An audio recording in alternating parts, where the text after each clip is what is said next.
Hi, everybody. Welcome to the Apocrypha Apocalypse. I'm Gary Machuda, and we are continuing our series on Against Appian 138. Is he giving us a canon? And we call this the canonical interpretation of Josephus. And so far in the series, we covered a lot of ground. We've looked at how this idea that he's giving a canon has come about. We've looked at the Eusebian editions and how that was picked up by Haverkamp's Greek text. And Haverkamp was being used by William Whiston, that just so happens to be the most popular English translation in world history of the works of Josephus. So it's really through the Whiston translation that people started interpreting this as canonical, and it really became a predominant view. It still is a predominant view. And because of that, scholars, when they describe what's going on in Against Appian, frame it in such a way that it sounds like he's giving a canon. And we call this canonical framing. We covered all of that. We also talked about the tensions that interpreting Josephus as giving a canon raises. For example, there's the problem of the anonymous content. What kind of canonical list doesn't actually stipulate which books are canonical? There's the identification of biblical divisions problem. There's also anachronistic methodology that's frequently used to identify the books because they're anonymous. That is, taking later rabbinic decisions and then retrojecting them back into history into Josephus when it's not clear at all that he's actually hearkening to that particular combination. There's the dubious pre-existing tradition of a 22 or 24 book canon, which simply doesn't exist. And then there's a problem of incoherence because Josephus, writing at the turn of the first century, seems way too early to be giving us such a fixed, closed, clear-cut canon, if you will, when actually discussions about the sacredness of several books continue on in Judaism. And then there is the problem of the one text overruling the preponderance of the evidence. And this is something that we see especially with Josephus, but also with all the other early church fathers, that their canonical text becomes a trump card that trumps everything else that they write. And that's problematic. So what we're going to do is we're going to shift gears in this episode, and we're going to focus on what is the positive reasons. Why should somebody look at this as a canon, and what does Josephus say? Because given the authentic text of Josephus, we need to ask, what's the positive reasons to believe that Josephus is actually giving us a canon? Is it because he singles out 22 books, and that later in Rabbinic Judaism, 22 books is singled out as being inspired and authoritative? Is that the reason why? And of course, this raises a further question of, is it possible that Josephus could be singling out these books not because they're alone are inspired, but for some other reason?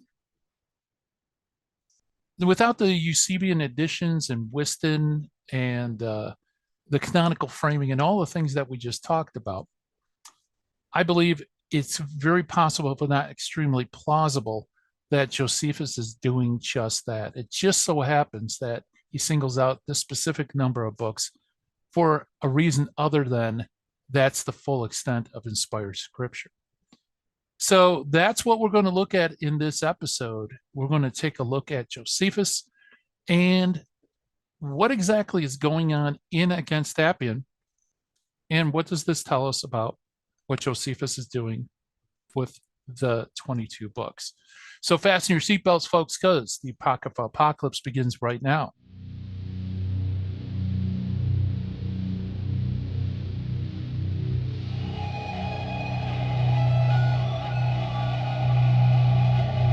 So let's focus on the positive case for the canonical interpretation of Against Appian.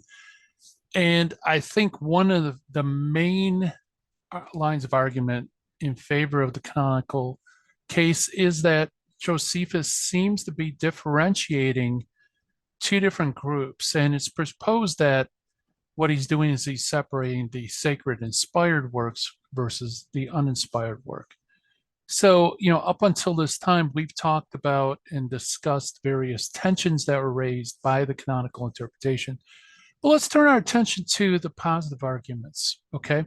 So the argument from the differentiation of authority, namely that Josephus means to differentiate the 22 books as possessing unique and superior authority from the latter books, I think is admirably summarized by Churton, who argues, quote, "The testimony of Josephus to the unique authority of the Hebrew canon is clear and precise. In the Jewish synagogue the 22 books, answering to the letters of the Hebrew alphabet, were reckoned as claiming a reverence and honor peculiar to themselves. The books written after the reign of Artaxerxes, down to the time of Josephus, never obtained the same authority as the preceding ones. It was believed that prophecy had ceased, the tone of subsequent writers was more modest, submitting their works to the judgment of their readers." Now, you may recall that Churton's thought here echoes William Whiston's translation of Against Appian 141, which states that the latter histories, quote, hath not been esteemed of like authority, and that continues, because it hath not an exact succession of prophets. Does Josephus believe that the 22 books are intrinsically superior to the latter books in that they alone are divinely inspired? To answer this question, we must look at how Josephus has constructed his overall defense up until this point. So we're going to take a look at the work Against Appian and just trace how he constructs his argument so that by the time we get to the enumeration, we'll be able to get a good grasp as to what categories he's using. Now, at the outset of the work, Josephus establishes the purpose of Against Appian. In his previous work, which is called The Antiquities of the Jews, he basically chronicles 5,000 years of Judean history based on, quote, our sacred books, unquote. A fact that he makes in numerous places, including here at the very beginning of Against Appian. So he gives a history of the Jews starting from the creation of the world all the way through to roughly his own time. Now, Josephus's opponents, however, believed that the Jews were to be of a more recent origin because, quote, they were not thought worthy of any mention by the most renowned Greek historians, unquote. So Josephus's immediate task, therefore, is to vindicate the reliability of antiquities by using sources which, quote, are judged by the Greeks to be most trustworthy on the ancient history as a whole, unquote. So let me summarize this first paragraph. Josephus writes Antiquities of the Jews, which is a history of the Jews from the creation of the world to his own time. The Greeks, however, and this is the objector that's being met in this book, say that no, the Jewish race can't possibly be that ancient. Why? Because our most renowned Greek historians don't mention the Jewish race until relatively recent times. So he needs to vindicate his source documents. He needs to vindicate the Jewish historians to show that they are giving reliable history. How are you going to do that? Well, you're going to do that by looking at the most trustworthy sources in the eyes of the Greeks as far as ancient history goes, and then use those most trusted sources to show that the Jewish sources are also reliable.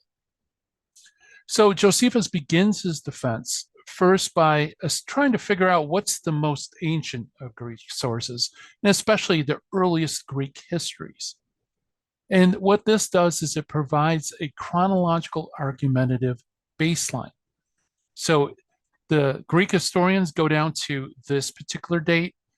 If Josephus can vindicate the history of the Jews earlier than that baseline, then he's proved that the Jews are indeed very, very ancient and that his Antiquities of the Jews is sound.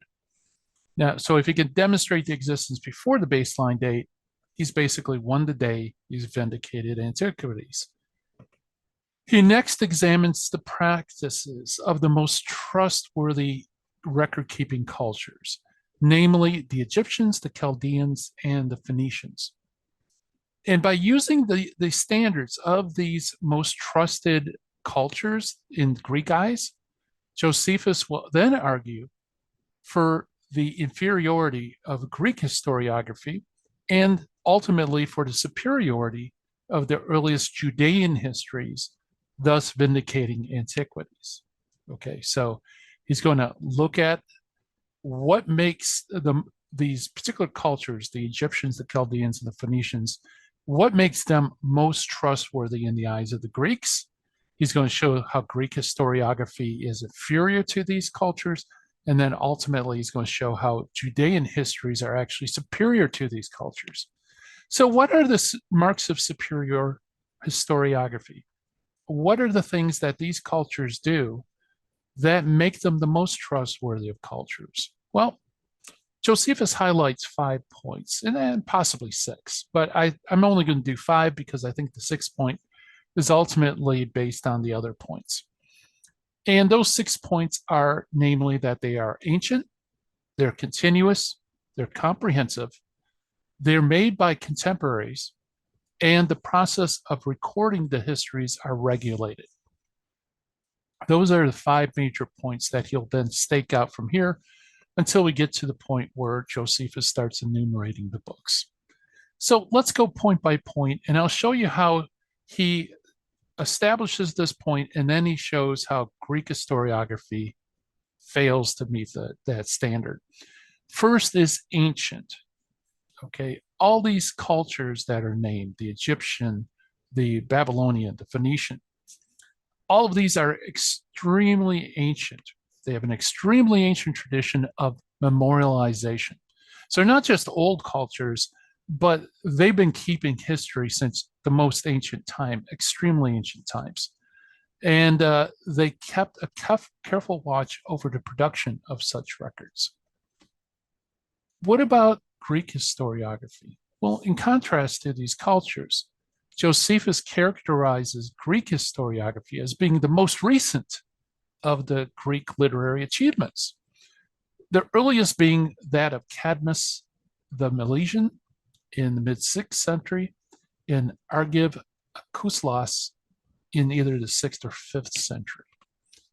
So that's the earliest of these writings. And these two historians lived, quote, a little before the Persian invasion of Greece, which took place roughly around 480, 479 BC by the Persian king Artaxerxes. So this is what I said. That's the argumentative historical baseline. If he could show that Jewish historiography is not only present, but reliable before that date, then he has answered the objection's claim that the Jewish race is a more recent origin. Okay, so antiquity, ancientness of having this culture of keeping records.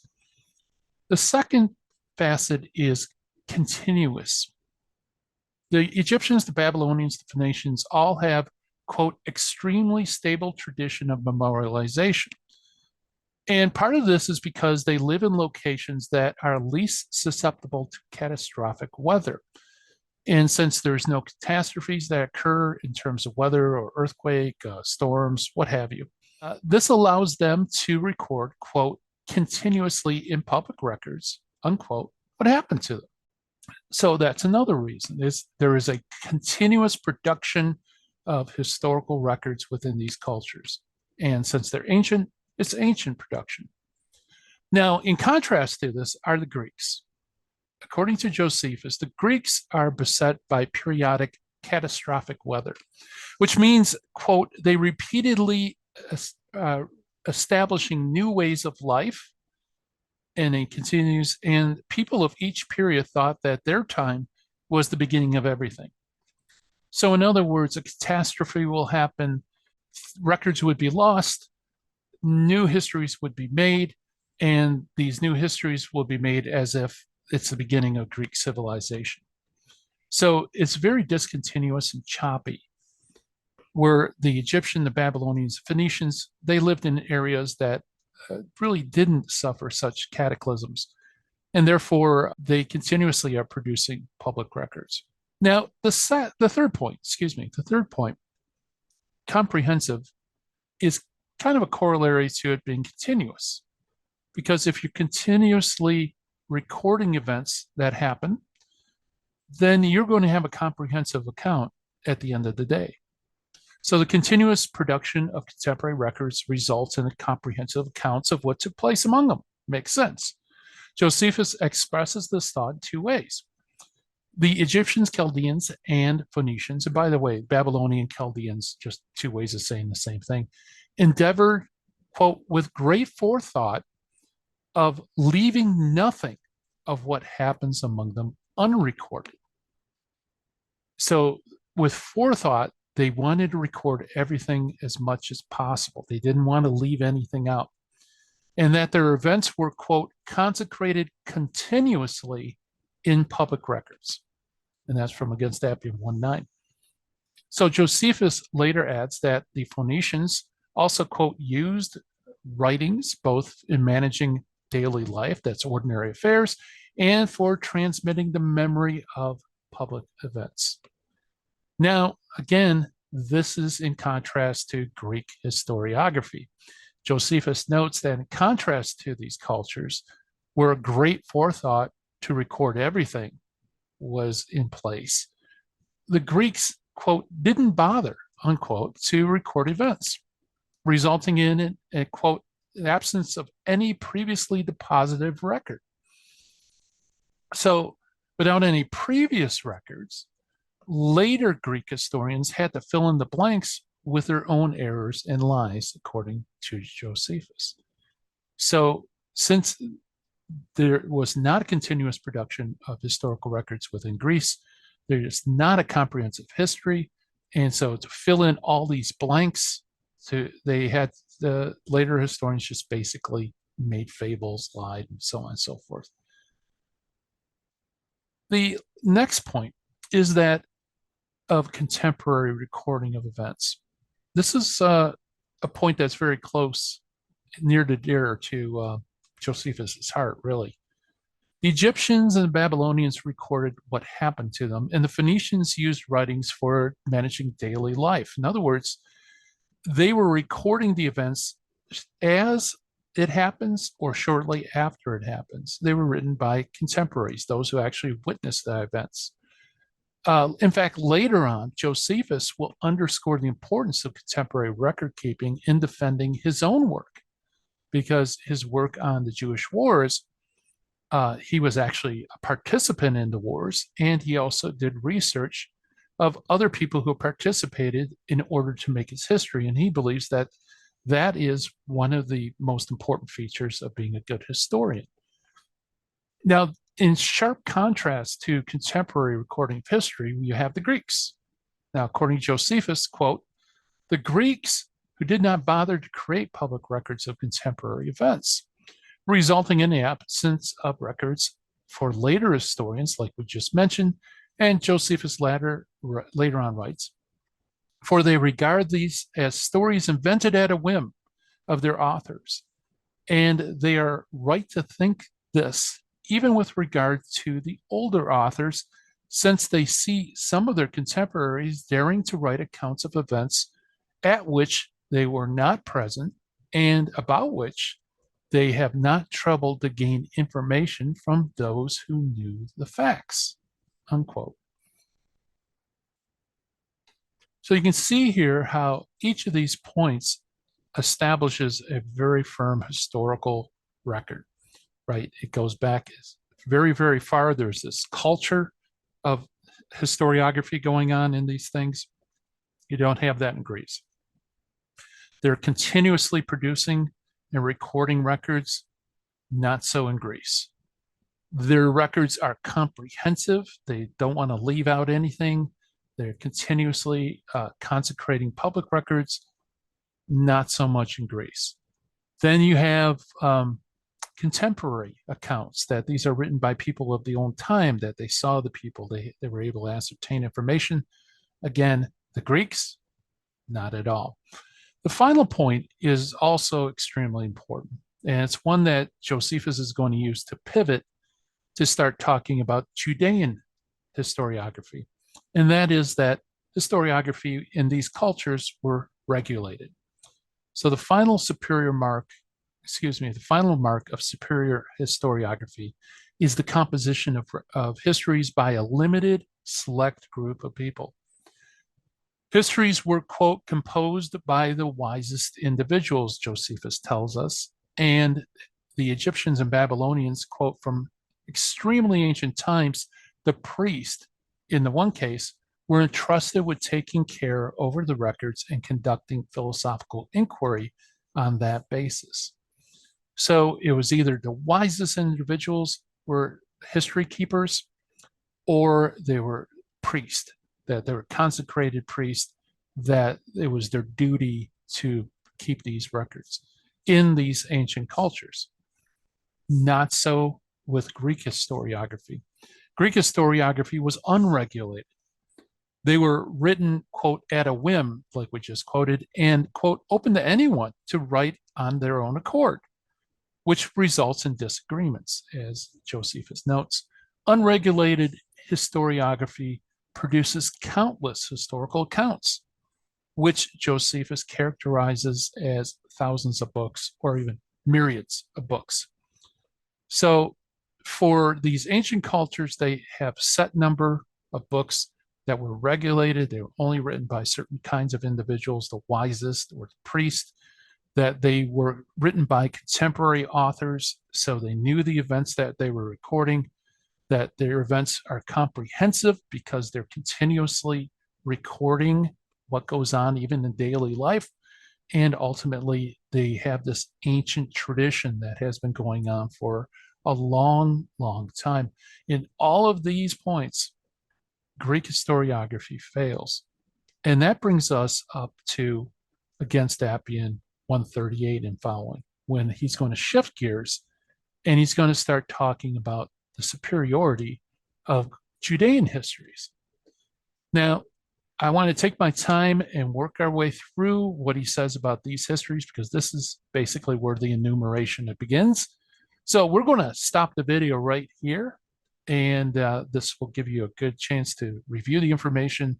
And then when we come back, we'll move on in Against Appian, and we'll explore some other arguments too from the canonical interpretation and why it ultimately fails. So I hope you enjoyed the video. If you did, please subscribe, like, leave some comments. It helps with our exposure, helps with the algorithm. And until next time, I'm Gary Machuda. Hope you have a great, great day. Bye-bye.